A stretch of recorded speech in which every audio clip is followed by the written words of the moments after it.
So, as I was sitting here just kind of thinking about when people talk about their love languages, acts of service, touching, you know the whole list. We've heard all of the rhetoric about love languages, and that seems to be something that's quite new as far as our relationship talks and the vernacular and all of the talking points about how we communicate.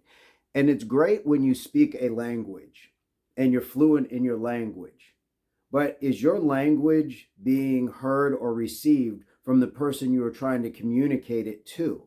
And are you able to hear what somebody's communicating to you? Because a lot of times, most times, people don't speak the same love language. So what happens is if yours is acts of kindness, gifts, service, things like that, and you give that, that's great. But if you don't give it back or get it back from the other person, is that problematic? Because what's happening is now you're not hearing that their acts are something completely different, and therefore it may not please you because you may be expecting something similar to what you are giving. We have to understand that we are not the same when it comes to how we are built as individuals, often by gender, often by experience, often by so many other different things, that when we get to these points, we really have to stop and say, how well does my language translate to that person's, and how well am I translating their language to understand that this is their attempt to give me back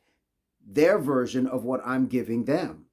We have to be able to give and take. We have to be able to see that in a lot of cases where we often become selfish and say, well, I'm not getting what I want.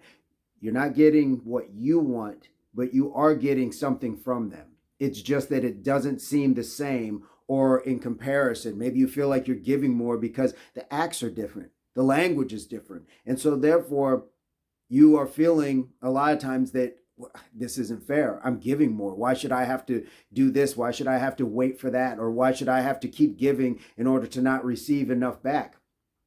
You have to stop and look. You have to get into your emotional translator. We all have a translator on our phone and computers where you can talk to somebody in a whole different language and neither one of you speaks the language, but through a translator you can have an understanding. You have to dial into your emotional translator. Dial in that emotional intelligence. Dial in that effective communication, that want to be that person to say, I'm going to take a step back, I'm going to understand this. And sometimes you just have to stop the languages and just ask in a direct language to the person, what more can I do for you? Or this is what I would like to see. But we have to do this in a very loving manner. Use those love languages, but speak it in a specific language that you both understand.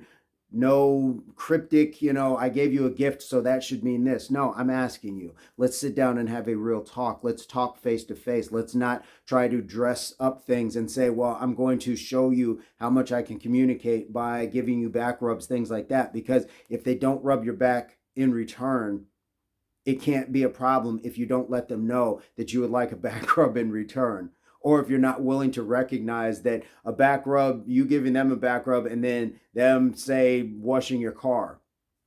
It plays out, but it's not the same because maybe you were craving the touch as well. So we have to be very specific and upfront, transparent, honest, whatever word you want to assign to it when we are talking to someone we have that sort of interest with. When you get to intimate relationships, when you get to those points, you really do have to trust that what you are saying is going to be heard, and you can reiterate it.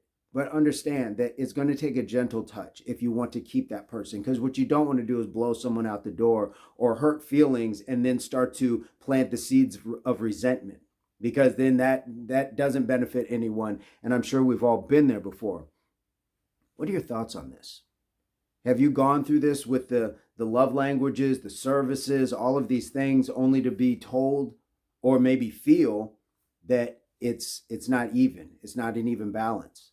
And what did you do about it? We would love to hear this. Please put this in the comments, because this doesn't always have to be about boyfriend, girlfriend, boyfriend, boyfriend, girlfriend, girlfriend, any of those. It can be about a lot of different relationships on different levels. How did you learn to give and take? When did you recognize that the giving and taking wasn't even, and so something had to be said? Or were you the one that may not have been holding up your end? And how did you come to grips with saying, I have to do more, I have to step up? And was it in time, because a lot of times we recognize these things. Hindsight is 2020 after the fact, and then you go back and realize, oh my goodness, that's what that meant. And I've been there many times, and I'm grateful to be able to see it.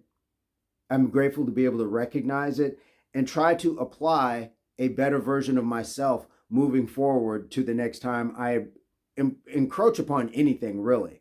But when we're talking about this specifically. So I would love to hear from you guys. Ace up the sleeve, advice, comment, experience. Please hit the thumbs up if you like the content. You can hit the thumbs down if you don't, but please leave a comment either way as to why.